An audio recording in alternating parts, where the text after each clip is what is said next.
नमस्ते, अभिवादन आपका इनोसेंट इन्वेस्टर के इस नए वीडियो में आपके लिए डिस्क्लेमर। बाजार में जरा सी गिरावट आई और एक बार के लिए सब डगमगा गए कि भाई अब क्या करें अब क्या करें, और उसके बाद एक अचानक से रिकवरी आ गई। उस रिकवरी में बहुत लोगों ने पार्टिसिपेट भी किया और वो इन्जॉय कर रहे थे उस रिकवरी को। लेकिन उसके बाद एक ऐसी चीज़ आई कि हम सब के लिए वो एक बड़ा खतरा बन गई। डाउ फ्यूचर्स में एक बड़ी गिरावट आ गई, डाउ जोन्स में एक बड़ी गिरावट आ गई। ऑफकोर्स सी बात है, 525 अंकों की बड़ी गिरावट मानी जाती है डाउ जोन्स में, और उसके बाद डाउ फ्यूचर्स 625 पॉइंट टूटा है। तो इसका मतलब क्या है कि हमें ये जो 525 पॉइंट की गिरावट है इसको मंडे को डाइजेस्ट करना पड़ेगा। हम नैस्डैक को देख देख के इतनी गिरावट को इग्नोर कर चुके हैं डाउ जोन्स की। इसके बाद देखिए डाउ जोन्स इतना गिरा है, आप देख लीजिए, यहाँ मैं तारीख आपको दिखा दे रहा हूँ, 7 जून से लगातार गिर रहा है। और हम अगर वन डे की कैंडल पे अपने आप को देखते हैं तो हम कुछ खास गिरे नहीं, इवन हम बस 2-3 दिन गिरावट दिखाए हैं और नीचे से रिकवरी भी बहुत तगड़ी हमने दिखा दी। अब हमको डाउ जोन्स के 550 पॉइंट की गिरावट को मंडे को फैक्टर इन करना है, यानी कि हम हो सकता है कि एक बार फिर से 15,450 का जो लेवल है उसको टेस्ट करने जाएं। तो बहुत चांसेस हैं कि बहुत सारे स्टॉक्स आपको सस्ते मिलेंगे। क्या वहाँ पर आपको स्टॉक्स में खरीदारी करनी चाहिए? बिल्कुल करनी चाहिए। आपको जो भी स्टॉक पसंद था इतने ऊपर के लेवल पे, वहाँ पर अगर 8-10% का करेक्शन आता है तो ऑफकोर्स सी बात है लेना चाहिए, क्योंकि बहुत सारे एक्सपर्ट्स यही मान रहे हैं कि बाजार में एक हेल्दी करेक्शन बहुत ज़रूरी था और वही आ रहा है। आप मनी कंट्रोल पे जाकर अभी एक आर्टिकल पढ़ोगे, अब 3 से 5% की गिरावट will be healthy for Dalal street. अब एक चीज़ समझिए, सैमको सिक्योरिटीज़ के निर्मल शाह साहब बोल रहे हैं कि 3 से 5% की गिरावट जो है वो हेल्दी करेक्शन मानी जाएगी। हेल्दी करेक्शन क्या होता है, कोई बताएगा?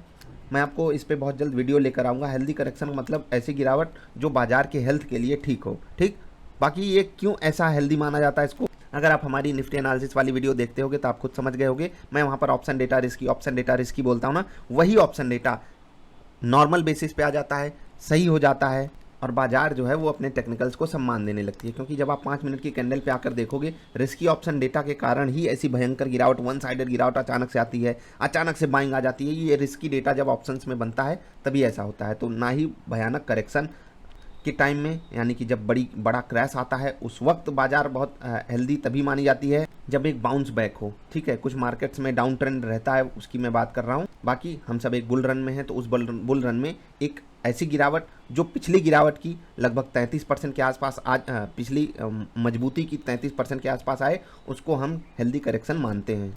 जैसे कि अगर बाजार 15% चली है तो 15% का 33% होगा 5%, और वो 5% की गिरावट हेल्दी करेक्शन मानी जाती है। अब मैं आपको कुछ नो ब्रेनर स्टॉक्स बता रहा हूँ जो मुझे लगते हैं कि यहाँ पर खरीदने चाहिए। आप इनमें से नहीं, लेकिन आप अपनी पसंद के 2 या 3 स्टॉक्स नीचे बताओ कि इस गिरावट में आप कौन से स्टॉक्स खरीदना चाहोगे। मैं कुछ स्टॉक्स की आपको लिस्ट बता रहा हूँ, ये नो ब्रेनर है मेरी तरफ से। आपकी तरफ से वो नो ब्रेनर स्टॉक कौन सा होगा? कुछ लोग पूछ रहे हैं कि भैया अमेरिका की बाजार 550 पॉइंट गिरी है, क्या ज़रूरी है कि हम भी गिरें? तो भाई ज़रूरी तो है, क्योंकि हम अमेरिका को देखकर ही चलते हैं, अमेरिका को देखकर ही यहाँ पर आए हैं। अमेरिका का ही बड़ा पैसा हमारी बाज़ार में लगा हुआ है, तो वो पैसा तो निकालेंगे, गैप डाउन तो होना तय है करंट मार्केट सिचुएशन में। अब मंडे को डाउ फ्यूचर्स 1000 पॉइंट ऊपर हो जाए तो मैं बात कुछ नहीं कह सकता। उसके मतलब अगर 1000 पॉइंट ऊपर नहीं हुआ डाउ फ्यूचर्स तो हमको जो है एक गैप डाउन तो दिखाना ही पड़ेगा, वो भी उसी रेशियो में जिस रेशियो में डाउ जोन्स गिरा है। अब मैं कुछ स्टॉक्स की बात कर लेता हूँ। SBI कार्ड मैंने आपको मना किया था कल की डेट में जब वीडियो बनाई थी कि यहाँ पर आपको कोई खरीदारी नहीं करनी है।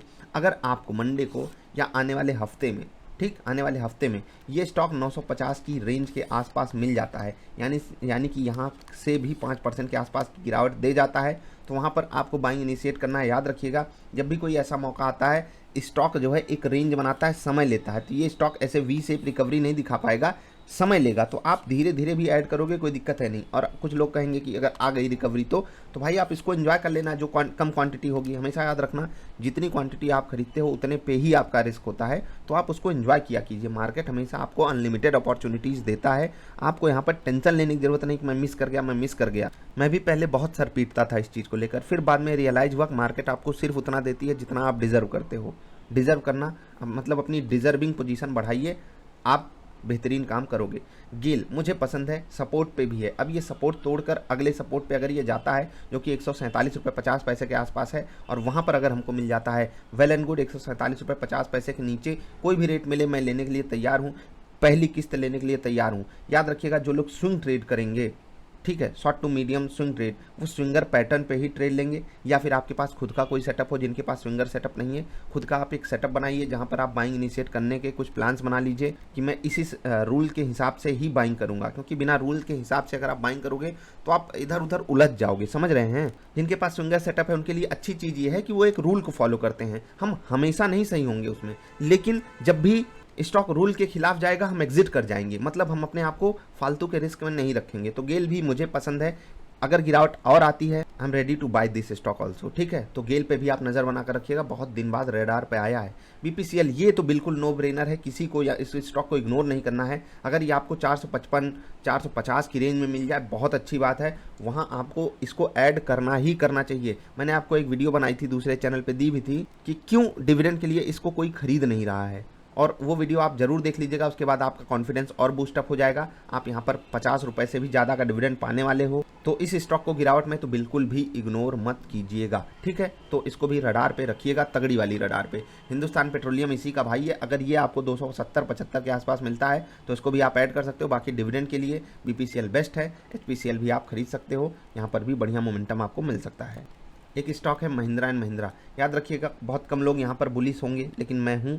याद रखिए एक और चीज़ कि इनकी जो गाड़ियाँ हैं वो रूरल डेवलपमेंट पे काफ़ी ज़्यादा फोकस्ड रहती हैं। मानसून अच्छा आएगा, रूरल डेवलपमेंट अच्छा होगा, तो इनके जो प्रोडक्ट्स हैं ज़्यादा बिकते हैं। बोलेरो हो गया, स्कॉर्पियो हो गया, इनके ट्रैक्टर्स हो गए। तो उस स्टोरी को प्ले करने के लिए अगर ये स्टॉक मुझे 725 के आसपास मिलता है, मैं ऐड करने के लिए तैयार हूँ। 740 के आसपास भी मैं ऐड करने के लिए तैयार हूँ, मतलब 5 से 7% की गिरावट है, महिंद्रा एंड महिंद्रा ऐड करूँगा। ऐड मतलब ऐसा नहीं कि एक ही बार में पूरा पैसा लेके फेंक दिए बाजार में, देखना बाजार का मूड माहौल देखना। मैं आपको सपोर्ट लेवल्स बताऊंगा, अगर बाजार उनको सम्मान दे रही है तो आप खरीदारी कीजिएगा, रिवर्सल आ रहा है तो खरीदारी कीजिएगा। जो लोग स्विंगर सेटअप पे ट्रेड लेते हैं वहाँ उनको स्विंग सेटअप पे ट्रेड मिलता है तो आप खरीदारी कीजिएगा, क्योंकि जितने भी स्टॉक्स मैं बता रहा हूँ बहुत जल्दी इन सब में बाइंग सिग्नल मिल सकता है, समझ रहे हैं ना। तो आपको इन स्टॉक्स को रडार पे रखना है। प्लस नीचे आप ही लोग कमेंट कीजिएगा इन स्टॉक्स के अलावा कहाँ पर आपको बढ़िया मोमेंटम मिलने के आसार दिख रहे हैं, कहाँ पर आपको लगता है कि हाँ ये गिरावट और बड़ी नहीं होगी, क्योंकि सबकी अपनी रिसर्च होती है, सबके अपने पसंद के स्टॉक्स होते हैं। और मैंने ही आपको मोर देन 300 स्टॉक्स बताए हुए हैं जो मुझे क्वालिटी वाइज पसंद हैं। अब अगर उनको रेटिंग देना हो तो मैं अलग अलग रेटिंग दे सकता हूँ, लेकिन थोड़ा बहुत ऊपर नीचे हो करके वो सारे स्टॉक्स मुझे पसंद हैं। आप उनकी लिस्ट भी चेक कर सकते हो, उनमें से आप अपनी पिक भी चूज कर सकते हो कौन सा स्टॉक आपको पसंद है कौन सा नहीं, ठीक है। तो इसके अलावा एक स्टॉक है मिधानी। इस स्टॉक को आप अगर 190 रुपये के आसपास मिलता है तो ऐड करने के बारे में सोचिएगा, रिवर्सल के संकेत देता है तो ऐड करने के बारे में सोचिएगा। यहाँ पर आपको बढ़िया मोमेंटम 8% के आसपास का मिल सकता है रिवर्सल पे, तो आप उसको एंजॉय भी कर सकते हो। नीचे जितना बेहतरीन मिल जाए उतना अच्छा है, कल रिकवर कर गया है, हो सकता है आपको फिर से ये 190 वाला लेवल तो ये बड़े प्यार से दिखा सकता है। बहुत ध्यान से एक चीज़ याद रखिएगा कि ये स्टॉक बहुत दिन से रेंज में है, आईटीसी का भाई लगता है मुझे। खैर मिधानी कौन सी कंपनी है? मिश्र धातु निगम लिमिटेड, ठीक, सरकारी है बिल्कुल, लो पी बिल्कुल। तो ख़रीदारी करके आप अपने आप को ट्रैप में महसूस नहीं करोगे, मतलब ऐसे समय पे बहुत सोच समझ के ही खरीदारी कीजिएगा। पता चले कि बाजार 3% की जगह 6% गिर गई, 8% गिर गई, तो आप किसी को गाली मत दो, ठीक। करना क्या है, स्टॉप लॉस लगाओ, एग्जिट करो। जो लोग इन्वेस्टिंग कर रहे हैं अभी उनका लेवल नहीं आया है, वो फिबोनाची देखें, बाजार फिबोनाची के लेवल से जब जाकर रुके, जो मैंने आपको पहले भी कई बार लेवल्स बताए हुए हैं, आपको वहाँ पर खरीदारी करनी चाहिए। इसके अलावा मैं आपको कुछ स्टॉक्स बता देता हूँ। बबल प्रूफ पोर्टफोलियो दूसरे चैनल पे वीडियो जरूर देखिएगा, उनमें से कुछ स्टॉक्स अच्छी अच्छी गिरावट दिखाएंगे, तुरंत खरीदना है उनको, ठीक। उसके अलावा फ्री होली पोर्टफोलियो, ये सारी चीज़ें videos free of cost available हैं, इसी चैनल पे अवेलेबल है, जाकर देखिए, होम पेज पे हमारी वीडियो अवेलेबल है। सबसे पहले आप उसकी परफॉर्मेंस चेक कर लीजिएगा, उसके बाद जो स्टॉक्स गिर रहे हैं उनको भी आप ऐड करने के बारे में सोच सकते हो, ठीक है। तो आपको मैंने 15, 10, 25 और 5 स्टॉक्स, यहाँ 30 स्टॉक्स बता दिए। 30 में से आप 2, 3, 4 भी सेलेक्ट करना चाहो तो कर सकते हो। कौन कौन से नो ब्रेनर होंगे वो आप जरूर नीचे कमेंट करके बताइएगा। जो मैं आपको यहाँ लिस्ट दे रहा हूँ उनको कमेंट में मत कीजिएगा। इसके अलावा कौन से स्टॉक्स आपको पसंद है वो आप बता दीजिएगा। तो मिश्र धातु भी मुझे पसंद है, महिंद्रा महिंद्रा मैंने आपको बता दिया। आईटीसी, इसको कोई इग्नोर नहीं कर सकता इस लेवल पर, क्योंकि ये इतना तगड़ा सपोर्ट है भाई। कितनी बार इसने बोला भैया 200 पे खरीदो, 200 पे खरीदो, 200 पे खरीदो, 200 पे खरीदो, 200 200 200 200 200 फिर 200 आ गया ना, देख लो, 3 3 6 3 9, 10वीं बार बोल रहा है भैया 200 पे खरीदो। एक चीज़ याद रखिएगा, अगर आईटीसी यहाँ से नीचे लुढ़कता भी है तो एक जोन ये बनाकर रखा है हर 5 रुपये की रेंज में, 195 खरीदो, 190 खरीदो, 185 खरीदो, तो इसको तो आप खरीदोगे ही। 3 से 5% यहाँ पर बढ़िया हेल्दी रिटर्न आपको मिल सकता है, तो इसको अवॉइड नहीं करना है। प्लस अगर आपको गोल्ड बीज सस्ता मिल जाता है, गोल्ड पे वीडियो है वो जाकर देख लेना, आपको काफ़ी हेल्प वहाँ से भी मिलेगी, उसको ख़रीदना है। मैंने आपको मोर देन 30 स्टॉक्स की लिस्ट बता दी, 5 ये जो हैं इनमें मैं तुरंत खरीदारी कर सकता हूं। मंडे को अगर मुझे मेरा लेवल मिल गया, एक रिवर्सल दिखाई देने लगा, तो मैं खरीदारी करूंगा। इंट्राडे के दौरान अगर मुझे 1% 1.25% से ज़्यादा का गेन मिल गया तो मैं उस ट्रेड में से एग्जिट कर जाता हूं, क्योंकि वहां पर चार्जेस कम लगते हैं और जो ओवरनाइट रिस्क होता है वो भी नहीं रहता है। बाकी स्विंग ट्रेडिंग में आपको कहाँ प्रॉफिट बुक करना चाहिए उसके लिए आप वीडियो जरूर देखिएगा। पिवट पॉइंट वाली जो हमारी है, आप अपनी लिस्ट भी कमेंट करके ज़रूर बताइएगा। मुझे पता है बहुत कम लोग कमेंट करेंगे, लेकिन आप उनमें से बनिए जो कमेंट करें, हेल्दी बने एक दूसरे के लिए, क्योंकि जब आप दूसरों को बताओगे मुझे ये स्टॉक पसंद है, हो सकता है आप उसका कमेंट जब देखो तो आपको भी उसमें से कोई एक पसंद आ जाए। तो एक दूसरे की हेल्प ऐसे करनी चाहिए, ऐसे नहीं करनी चाहिए कि एक चवन्नी छाप स्टॉक की वीडियो बनी, ये स्टॉक आपको एक दिन में करोड़पति बना देगा और उसको आप अपने 10 दोस्तों से शेयर कर रहे हो। अफसोस की बात है कि यही हम सब करते हैं। ये स्टॉक आपको करोड़पति बनाएगा, ये मल्टीबैगर बनेगा, ये भिखारी बनाएगा, यही सब देखते रहोगे तो कैसे आगे बढ़ोगे? समझ रहे हैं ना? तो भरोसा कहाँ करना है? खुद पर, खुद के दिमाग पर करना है।